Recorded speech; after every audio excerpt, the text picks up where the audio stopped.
and then good afternoon, everyone. I'm Joel Cuello, Professor of Biosystems Engineering at the University of Arizona. Welcome to Vertical Farming Conversations.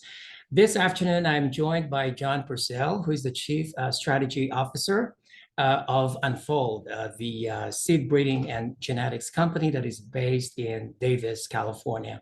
And today, John is joining us from Sacramento, California. John, welcome to the conversation. Great to see you again. Thank you for having me. Yes, thank you. Great to see you too.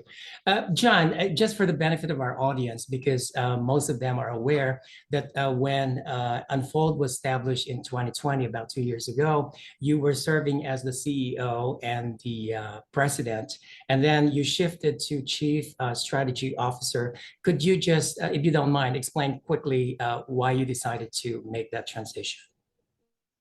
Yeah, Joe, no, I don't mind at all. So I'm very excited about where Unfold is heading.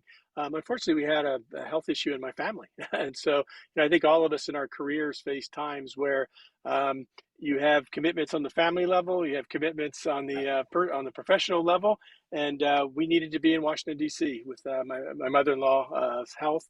And so my wife and I said, we love California, but time to go home.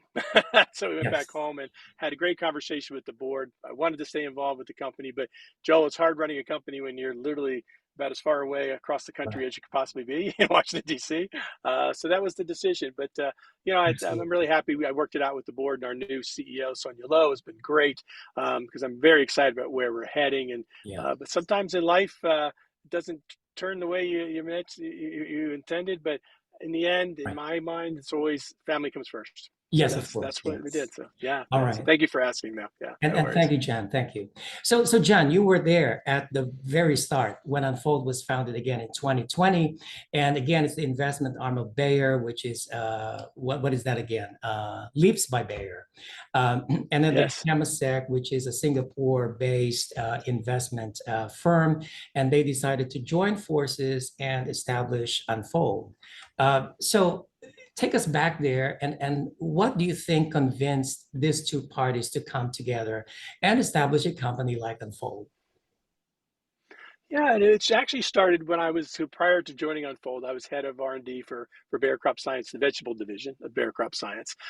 So we were obviously discovering and developing products for the entire produce industry. Depending upon the year, Bayer is either number one or number two in seed sales, in vegetable seed sales. And we were looking at vertical farm. We were looking at, because we had very good businesses in greenhouse, glasshouse, and open field. And we saw this new emerging sector. So I started a small group within R&D. But unfortunately, I always frame it up as feeding the beast. When you have, in Bayer's case, it was an almost $800 million seed business just in vegetables. You have to provide the products on the existing markets, right? You're always developing new innovations. So we were having trouble kind of getting the momentum I thought we needed for this new emerging sector. So we started talking to the team at Leaps by Bayer, and we realized maybe the best thing to do, and Bayer does this quite well actually, is sometimes you're better off funding an external group that could be 100% focused on something versus having all internal. Temasek then became engaged. Lots of conversations about how to structure this. But one thing led to another, and they asked would I be interested in heading it. I had amazing opportunities over my 30 plus years between Monsanto and Bayer, but I'd never done a startup. So Joel, I went from heading a 800-person organization to 6 hours later being the only employee of Unfold. So a bit of a transition, as you can imagine. But for me, what drove it was there was a gap. I mean, frankly, I was out when I was at Bayer, I was going to vertical farming conferences, meeting great folks like you and others, and realizing that for these vertical farms, incredible technology, incredible innovations at the production level, but they were basically taking seed wherever they could get it. And this was all seed really in the leafies.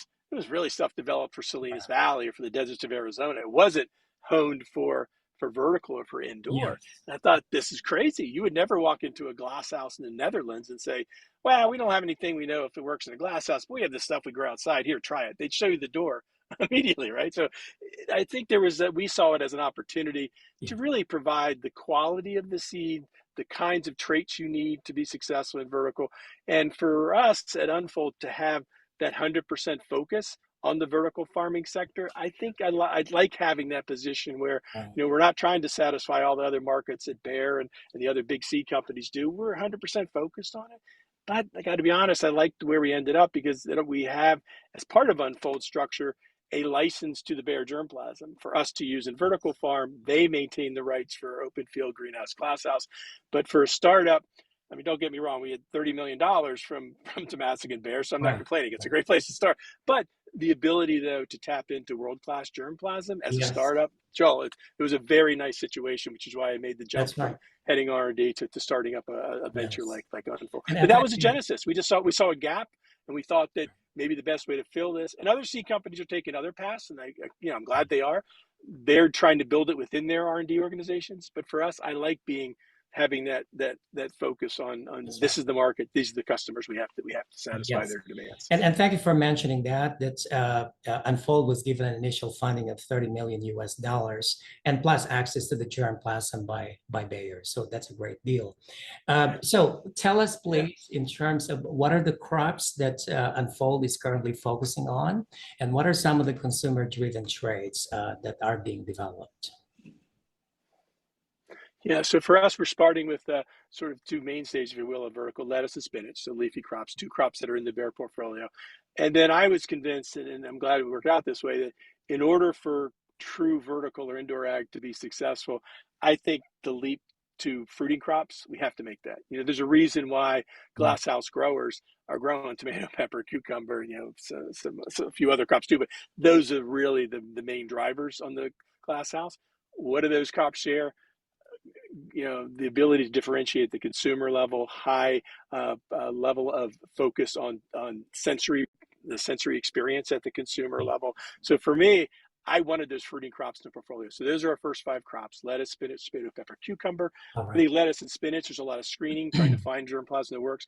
I think for the fruiting crops, there's other work. There's more, I would say, more a discovery level or kind of core R&D work that needs to be done, because I think where we want to head is, can we get the great taste that comes out of a glasshouse tomato, but in an architecture that's much more amenable to a vertical farm, especially a stacked horizontal kind of construction. So I think there's some work that we're trying to do to get the right architecture, but then have those sensory and quality characteristics that you expect out of an indoor or CEA kind of producer. So for us, on the back to the second part of the questions around consumer, this is a really great opportunity.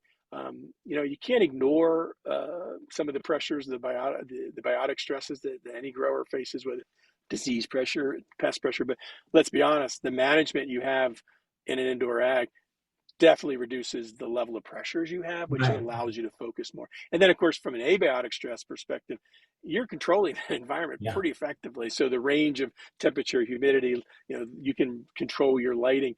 It allows you to not have to worry so much about, as if you grow it in Arizona when you're planting, and in fall when heating is still, you're growing it through the winter. The extreme of Yeah. temperatures that crop will face over a growing season, it's pretty dramatic. So when you Right. can control the environment, take that out of the G by E by M equation because of the management tools you Right. have, and then your biotic stresses are reduced. You really can focus a lot on the end quality of the produce. John, I want to ask you about that. So, yes, one of the great benefits of vertical farming is that it's controlled environment. And so you reduce the impact of abiotic stress, and also the disease as well, because you control the environment, you really minimize the incidence of disease. But in your opinion, how much does that warrant really in terms of reducing the emphasis in terms of disease resistance of the crops? And allowing for a greater emphasis on developing a greater number of consumer-driven traits such as taste or color or texture, if you will. Give us a No, I'm sense of really glad you framed it. I'm glad you framed it up as reducing, because I do think sometimes, and part of it is a pitch or make it to investors. Some folks in the vertical farming sector tend to go to absolutes. That we don't have pressure, we don't have to. Don't believe it. Even yeah, the best glass house in the world, Joe, as well as I, you're one disease away from from having a real issue in there, right? So I do. That's what scares me on some of the labeling, frankly, on pesticide free, et cetera, because it's more about how do you use the tools that we've all learned on integrated pest management? How do we lose the tools on how do we reduce inputs, but have other, my dad was a carpenter. He said, don't leave for a job unless you have all the tools in the toolbox.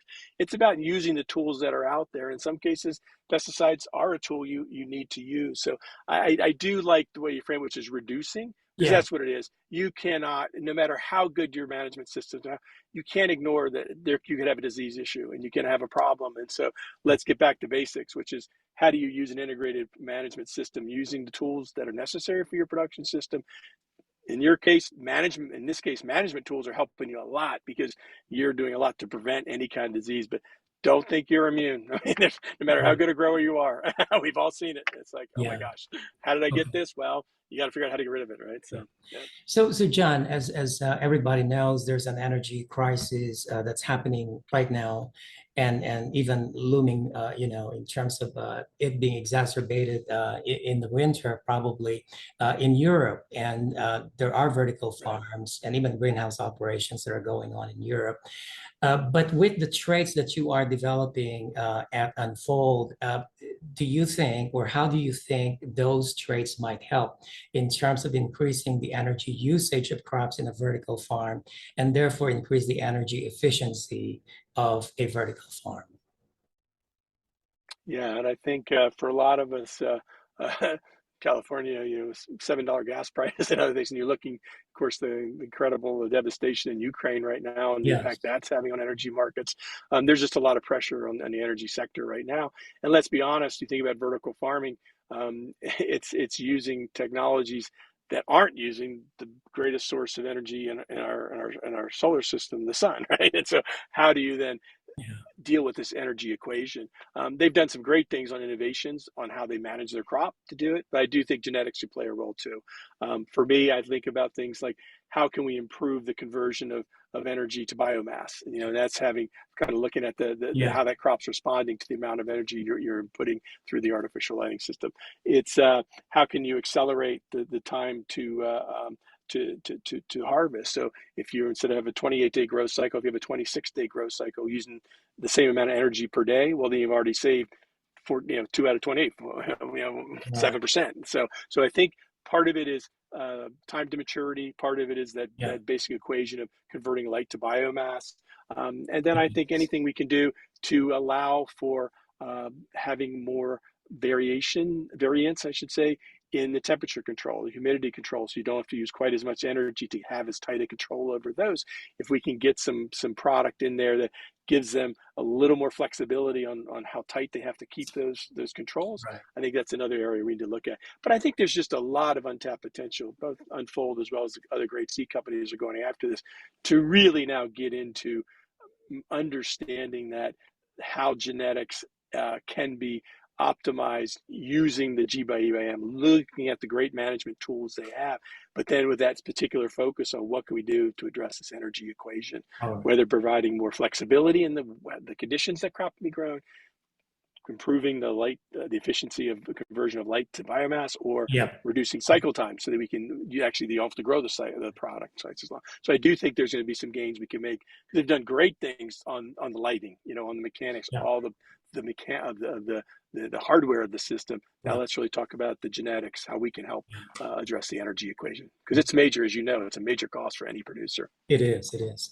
So John, tell our audience what are some of the technology innovations that Unfold is employing in carrying out its seed breeding and genetics undertakings.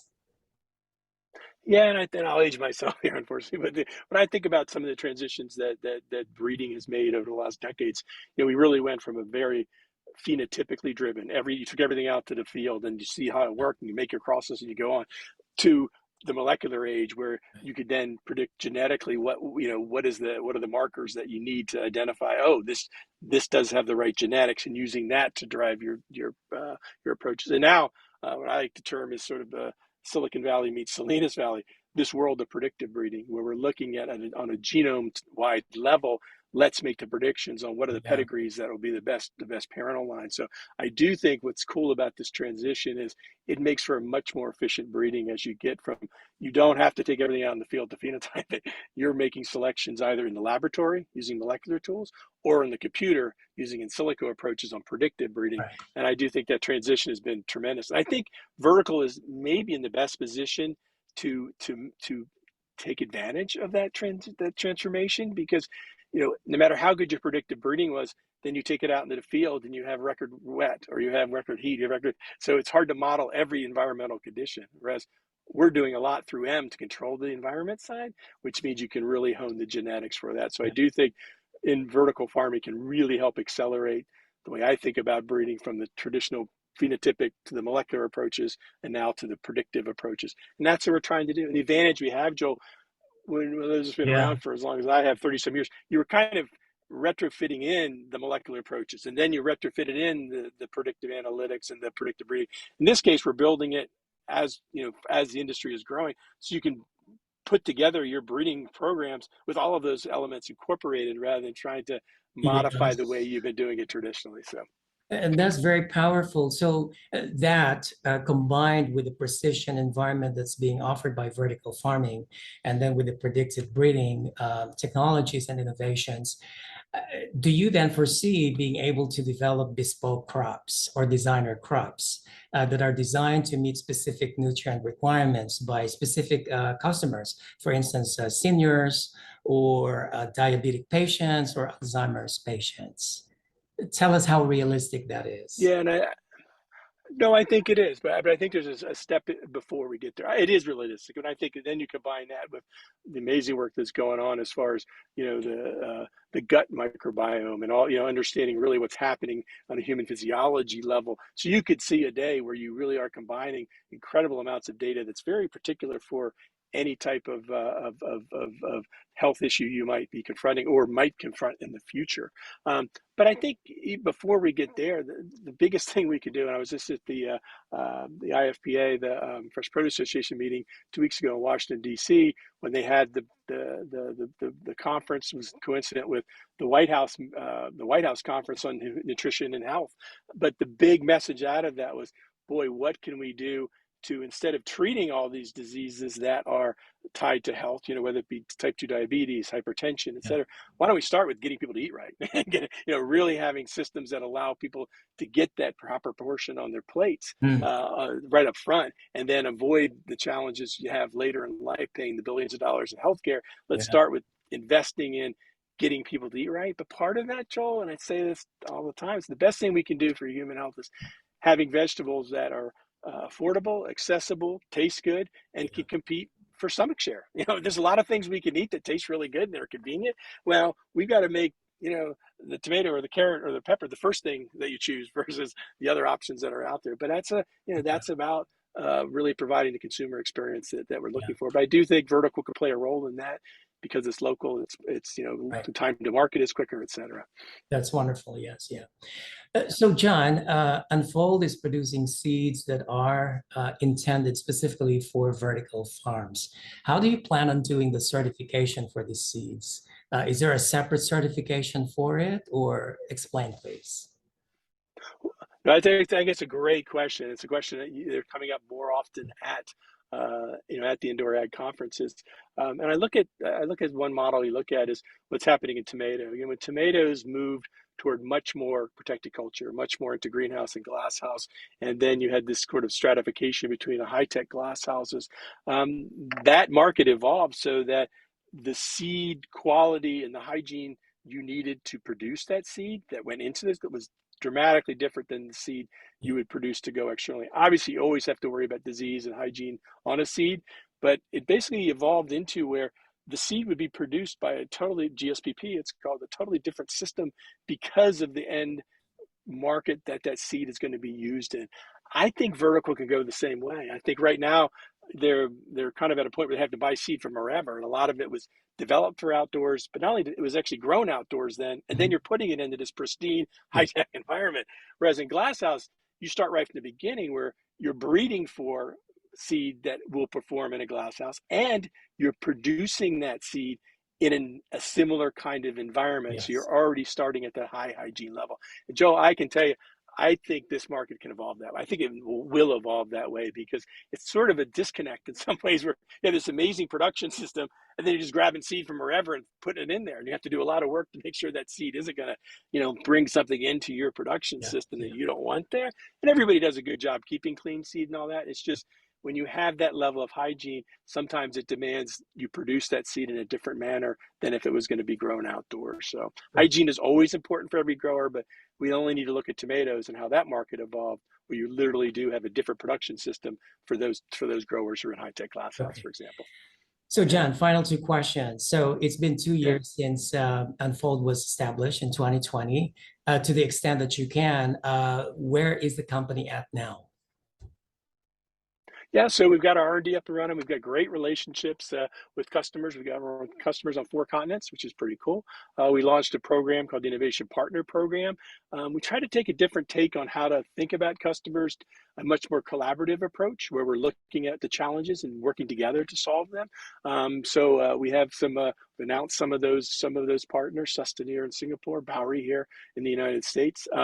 But I think that's a really cool way to think about the market. Yeah. Um, our site, we're a little bit behind. We're trying to get it built in Davis. We're working hard to get it done, but thankfully we have space releasing from Bayer. So I think all in all, we've got our customers up and going. We've got our R&D up and running. Great team. We're at 25, 26 employees now. And so I'm really excited about the future. But I think 2 years in, you always want to be further along than you are. But I think if we're fair to ourselves, it's not a bad start to have R&D up and running, have our customer base going, and have our R&D operations up and running as well while we're building toward an even bigger future. Yeah. Congratulations, by the way, on those partnerships that you've gained. So last question is, do you feel optimistic about the future for vertical farming?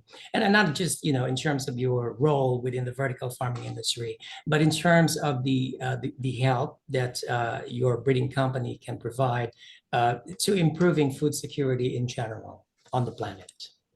Uh, yeah, and I'm a big believer because I've spent a lot of time in open fields, been on farms in 40 some countries. So I've seen every kind of production. I'm a big believer in a big tent philosophy. We need it all.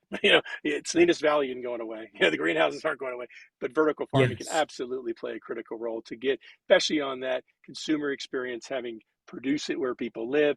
The fundamentals are there. We have to continue to work on the energy equation, as we talked about earlier. But I think, Joel, with the pressures we're seeing from an environmental perspective, the pressures we're seeing on growing population, it isn't a question of or, it's a question of and. We need every grower we can get, Right. and we need everybody to optimize whether they're growing open field, greenhouse, glasshouse, and vertical farming to be as efficient as they can and to provide a wholesome food supply for the world. We need it all, and I think vertical can definitely play a role in that. Yes. Vertical farming really has a definite role to play in it. So with that, John Purcell, thank you so much for joining us today. Thank you so much for the opportunity. Always great to talk with you. All right.